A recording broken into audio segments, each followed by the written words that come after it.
আমি মাসুদ, আমি ভালো হয়ে গেছি। ছবিজঙ্গন বছরের শুরুতেই টালমাটাল করে দিচ্ছেন কখনো তাহসান রোজা, আবার কখনো রাফসান জেফার। তাদের ইস্যু সাইডে রেখে অন্য ইস্যু সামনে আনার সুযোগই যেন তারা দিবেন না, এমনটাই হয়তো তারা প্রতিজ্ঞা করেছেন। এমন কথা বলার একটি কারণ, আবারও আলোচনায় তাহসান ও রোজা।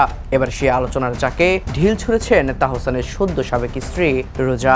বিয়ের বছর না ঘুরতেই তাদের বিচ্ছেদের খবরে নতুন করে শোরগোলে রোজা চুপ থাকলেও এবার তিনি কিছুটা চিকন বুদ্ধিতে আওয়াজ তুলেছেন।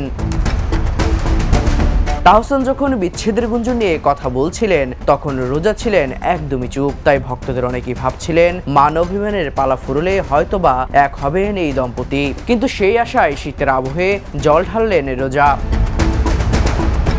রোজার ইনস্টাগ্রামে আর ফেসবুকে এতদিন দেখা যাচ্ছিল তাহসানের সঙ্গে কাটানো নানান মুহূর্তের ছবি, এমনকি নিজের নামের পাশে যুক্ত ছিল খান পদবিও। কিন্তু এখন চোখ বড় বড় করে দূরবীন দিয়ে খুঁজলেও সেখানে দেখা যাবে না অমন কোনো কিছুই, কেননা বিচ্ছেদের সুরে সুরে হারিয়েছে সেই ভালোবাসার মুহূর্তগুলো। তার ইনস্টাগ্রাম প্রোফাইলে আর নেই তাহসানের সঙ্গে কোনো ছবি, একই সঙ্গে নিজের নাম থেকে সরিয়ে ফেলেছেন খান পদবিও। এই পরিবর্তনই স্পষ্ট করে দিল দুজনের দুটি পথ আজ দুটি দিকে গেছে বেঁকে।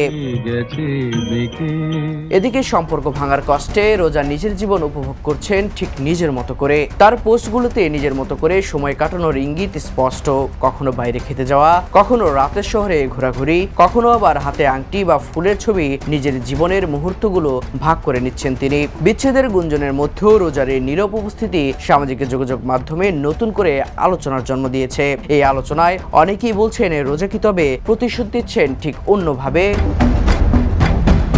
দেবরাই দীপ্ত, দা নিউজ।